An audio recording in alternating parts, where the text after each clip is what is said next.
ठरलं तर मग या मालिकेचा एक खुसखुशीत रिव्ह्यू मी तुम्हाला या चॅनलवर सादर करते प्रेक्षकांनो। ॲक्च्युली काय होतं की 20 मिनिटाचा एपिसोड दाखवतात, असतो तो 10-15 मिनिटाचाच, पण 20 मिनिटं सॉलिड गाजवतात। पण मी तुम्हाला आज ठरलं तर मग या मालिकेचा एक जबरदस्त आणि पटकन झटकन असा रिव्ह्यू सांगणार आहे।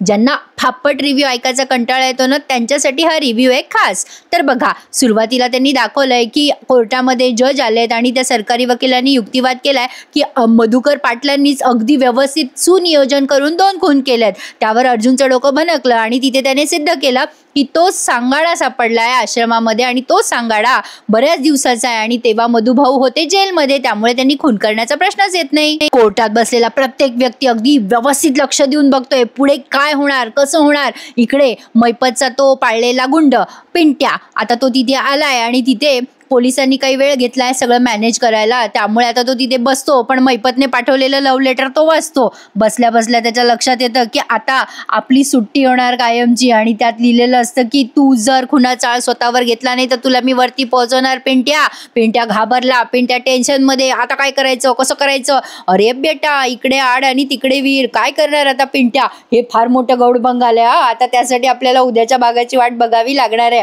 पण मजा आएगा, ये बात तो कन्फर्म आहे। आता बघा प्रेक्षकांनो, आता तो पिंट्या टेन्शन मध्ये, पण दाखवलं नाही त्याने हवालदारांना की तो टेन्शन मध्ये। पिंट्या काय करणार याचं टेन्शन कुठेतरी मैपतला पण आलंय। आता कल्पनाबाई अजूनही कनवाळू भूमिकेत आहेत, अजूनही त्यांना तन्वी उर्फ प्रिया फारच मायाळू वाटते, कारण तिने लिफ्ट वगैरे दिली ना सायलीला, म्हणून त्या प्रतापरावांना सांगतात बाई माझी तन्वी किती चांगली आहे। पण प्रतापरावांना माहिती आहे कोण चांगलं आहे आणि कोण वांगलं आहे, चांगल्याला चांगलं आणि वांगल्याला वांगलं हे बरोबर बोलतात। प्रतापराव म्हणतात अगं कल्पना आता तरी लक्षात घे, अगं ठीक आहे असेल तन्वी चांगली, पण सायली पण चांगली आहे ना, तिच्याही गुणांकडे लक्ष दे, बिचारी दिवसभर कामं करत असते, काम करताना गोड वाटतं, पण कौतुक करायचं तर तोंड शिवलं जातं कल्पनाचं, असं त्यांना कुठेतरी म्हणायचंय बरं का। पण कशाच्या कल्पनाच्या अंगातलं वारं अजूनही काही गेलेलं नाहीये। प्रतापराव बराच प्रयत्न करतात, आता तरी चांगल्याला चांगलं म्हण, तिची एकच चूक झालीये ती तरी पोटात घे। पण आता त्या काय बोलतात ना ते पुढे ऐकवते, कारण कोर्टाचा सीन रंगलाय। आता इथे जरा पार्श्वभूमी दाखवली त्यांनी मागची, हरीशची। हरीश कोण होता, त्याने मैपतच्या कडनं साक्ष दिली, मधुभाऊंकडनं का साक्ष दिली, कारण मैपतने त्याच्या पुतण्याला ओलीस ठेवलं होतं वगैरे वगैरे, हे सगळं दामिनी अगदी व्यवस्थित ऐकते। आणि मगाशी मी आपल्या रिव्ह्यू मध्ये सांगितलं त्याप्रमाणे ससा कासवाची गोष्ट आठवली। दामिनी फुल कॉन्फिडन्स मध्ये, तिला वाटतंय की अर्जुन काय येणार, पण मैपतला मात्र फुल कॉन्फिडन्स आहे अर्जुनवर, दामिनीवर नाही बरं का। या गोष्टीचं जरा हसू आलं, पण मस्त प्रेक्षकांनो, अप्रतिम डायलॉग लिहिलेत मालिकेतले। आता अर्जुनने तिथे सिद्ध केलंय की त्यावेळेला मधुभाऊ जेलमध्ये होते। आता इथे दामिनीने जरा तोंड वाकडं केलंय, त्यामुळे तिला खात्री होती की अर्जुन इथे हे सांगणारच, पण मैपतला मात्र शंका आली आहे की आता अर्जुन ही सगळी बाजी पलटवणार। स्वतःपेक्षा जास्ती मैपतला अर्जुनवर खात्री आहे हे म्हणायला हरकत नाहीये। प्रतापरावांनी पुन्हा एकदा बालिश प्रयत्न केला, अगं कल्पना सायली किती काम करते, अश्विनच्या वाढदिवसाच्या दिवशी सुद्धा तिनेच सगळं प्रयत्न केले आणि सगळ्यांना खुश ठेवलं, गेट टुगेदर केलं, पण तू अजूनही तिची एक चूक झालेली पोटात घ्यायला तयार नाहीये। तिच्या सगळ्या चांगल्या गुणांवर दुर्लक्ष करतेस आणि एका वाईट गुणाला मात्र तू अगदी तंतोतंत धरून बसलेली आहेस। त्यावर कल्पनांच्या अंगातलं वारं जात नाहीये आणि त्या अजूनही त्यांच्या मतांवर ठाम आहेत। त्या म्हणतात की हो, अजूनही मी तिला सून स्वीकारणार नाहीये, कारण मी तिची ती चूक पोटात घेतलेली नाहीये आणि कधी घेणार पण नाहीये। बापरे, ये कुछ ज्यादा हो रहा है कल्पना ताईंका। पण असो, जेव्हा प्रियाकडनं ठेच बसली ना तेव्हा बरोबर लाईनवर येणार त्या। शेवटी प्रतापराव सोडून देतात, जाऊ दे माय, गोंधळ घाल, मला काय करायचं, मला जे सांगायचं ते मी सांगितलं, असं त्यांचे काहीतरी हावभाव होते। तर बघा, इकडे जजला कळलंय की मधुभाऊ तेव्हा जेलमध्ये होते। अब कहाणी में ट्विस्ट, आता दामिनी उगाच स्वतःला डिफेंड करायला जाते मैपत जवळ। तुम्हाला काय वाटलं, मला माहिती नव्हतं अर्जुन असं बोलणार आहे, पण आता लगेच मैपत तिला बोलू न देता म्हणतो तुम्ही काही म्हणा, पण तो अर्जुन सुभेदार तुमच्यापेक्षा हुशार आहे, असताल तुम्ही हुशार पण तो तुमच्यापेक्षा हुशार आहे बरं का। हा टोमणा दामिनीला जरा जोरदार बसलाय। पण सरकारी वकील आता पुढे सांगतात की हे सगळं मोटिव्ह ऑफ खून म्हणजे व्हॉटेवर ते सगळं मधुभाऊंनी मुद्दाम केलंय आणि मधुभाऊ एक निढावलेले गुंड आहेत आणि त्यांनी एखाद्या गुंडाकडनं हे करून घेतलेलं असेल जेल बाहेर, म्हणजे जेलमध्ये असून जेल बाहेर खून करून घेतलाय वगैरे वगैरे असं ते बोलतात। ते ऐकून सायलीला कसं तरी होतं आणि ती रविराजांना म्हणते, रविराज काका हे तर वाटेल ते आरोप करताय बिनबुडाचे, त्यावर रविराज म्हणतात, सायली आगे आगे देखो होता है क्या, तू टेन्शन घेऊ नकोस ग. रविराजांना त्यांच्या पठ्ठ्यावर पूर्ण विश्वास आहे. पण रविराज अर्जुनकडनं झालेत. हा ट्रॅक मला फार आवडला. तुम्हाला कसा वाटतोय ते नक्की सांगा.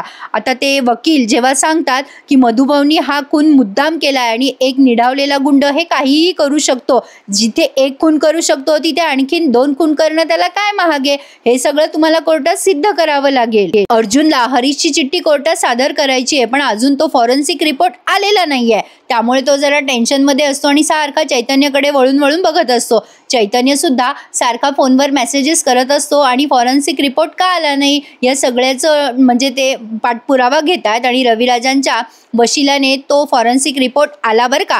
आता ते वकील म्हणतात की कोर्टामध्ये तुम्हाला सिद्ध करावं लागेल ह्या सगळ्या गोष्टी, त्यासाठी पुरावे लागतात. मग अर्जुन काही वेळ मागतो पुराव्यासाठी. तेवढ्यात प्रिया रविराजांच्या कानात उगाचच बोलायला जाते मध्ये मध्ये. हिची मध्ये मध्ये बोलायची सवय काहीच जात नाही. अहो बाबा, मधुभाऊनी असं का केलं असेल, कशासाठी केले असतील 2-2 खून. आता रविराजांचं टाळकं सरकलं. बहुतेक त्यांनी मनात विचार केला असावा की ये मेरे को येडी समज रही है. आणि ते तिला म्हणतात, समोर ते न्यायाधीश दिसत आहेत ना, ते न्याय देणार आहे ना, मग तू कशाला मध्ये मध्ये बोलतेस, चुप्प बस.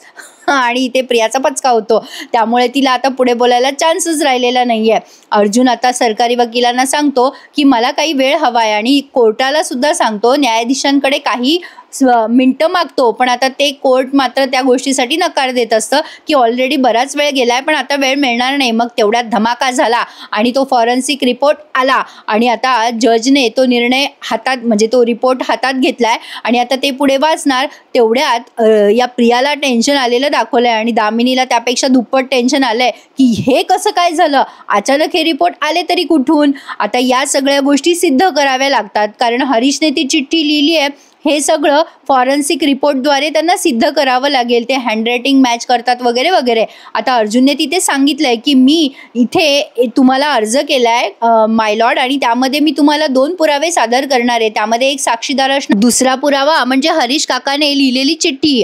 ते सगळं अर्जुन आता कोर्टात सादर करणार आहे. तोच हे सगळं न्यायाधीशांना सांगत असतो. दामिनीचं टेन्शन आता वाढलं ना, आता काय करावं ते कोणाला कळेना. दामिनी आणि मैपत आता एकमेकांकडे बघायला लागतात. आता बघा पुढे अर्जुन सांगतोय की चिठ्ठी हरीशने लिहिली आहे, मृत हरीशने लिहिली आहे आणि त्यामध्ये त्याने लिहिलंय की त्यावर दबाव टाकण्यात आला होता. आता सरकारी वकील त्याला पुढे बोलू देत नाहीत आणि सांगतात की हे सगळं सिद्ध करायला तुम्हाला पुरावे आणावे लागतील, म्हणजे त्याचे फॉरेन्सिक रिपोर्ट, हरीशचं अक्षर तेच आहे का वगैरे वगैरे. अर्जुन म्हणतो, तुम्हाला काय वाटलं मी हे सगळं आणणार नाही. साक्षी आता टेन्शनमध्ये आली आहे आणि आता एवढे दिवस ट्रॉमामध्ये असलेली साक्षी पोपटासारखी बोलायला लागते. ती दामिनीला म्हणते, आता यांनी काय आणलं असेल, आता हे सगळं मधुभाऊंच्या आणि माझ्या केसमध्ये पण रिलेटेड असेल का, आता त्या केसमधनं पण मधुभाऊ सुटतील का. आता तिच्या डोक्यातलं टेन्शन ती दामिनीच्या डोक्यात घालते. त्यामुळे दामिनी म्हणते, गप्प बस ना बाई, अगं असं काही होणार नाहीये. अर्जुन आता सरकारी वकिलांना सांगतो की मी या सगळ्या गोष्टींचे पुरावे आणलेत. तुम्हाला काय वाटलं एवढ्या कमी वेळात मी पुरावे आणू शकणार नाही का. पण इथे ना प्रेक्षकांनो जरा प्रश्न पडलाय मला. आता बाजूच्या विरोधी पक्षाला काय माहिती की अर्जुनने तो पुरावा कधी आणलाय आणि का आणलाय. तर असो, काहीतरी मनात आलं म्हणून सांगितलं. आता बघा अर्जुन म्हणतोय की मी हे सगळे पुरावे सिद्ध केलेत आणि फॉरेन्सिक रिपोर्ट आहेत माझ्याकडे की ती चिठ्ठी स्वतः हरीशनेच लिहिली आहे आणि त्याच्या डायरीमधलं अक्षर आणि त्याचं अक्षर मॅच झालंय. आता कदाचित रविराजांच्या चेहऱ्यावरचे भाव असे सांगतायत, शाब्बास रे मेरे पठ्ठे अर्जुन. आणि सायली सुद्धा आता हसूनच दामिनीकडे बघते. अर्जुन आता ते पुरावे सादर करण्यासाठी कोर्टाकडे परवानगी मागतोय आणि ते सगळे फॉरेन्सिक रिपोर्ट तिथे चैतन्य वाचून दाखवणार आहे आणि याच भागावरती त्यांनी हा एपिसोड पूर्ण केलाय. हा झटपट रिव्ह्यू तुम्हाला कसा वाटला प्रेक्षकांनो, मला कमेंट करून नक्की सांगा.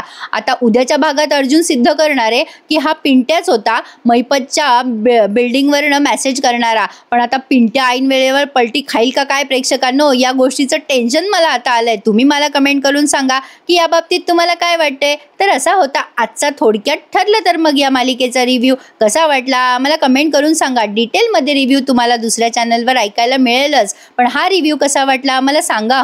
आणि या चॅनलला सबस्क्राईब करायला विसरू नका. आणखीन बरेच इंटरेस्टिंग असे रिव्ह्यूज आणि मी समोर येऊन तुम्हाला या चॅनलवर व्हिडिओज सांगणारे दाखवणारे, तर बघत राहा या चॅनलला आणि ठरलं तर मग या मालिकेला. तर भेटूयात पुन्हा एका नवीन व्हिडिओ सहित आणि तेव्हा कदाचित मी प्रत्यक्ष समोर आलेली असेल. तर भेटूयात प्रेक्षकांनो, धन्यवाद.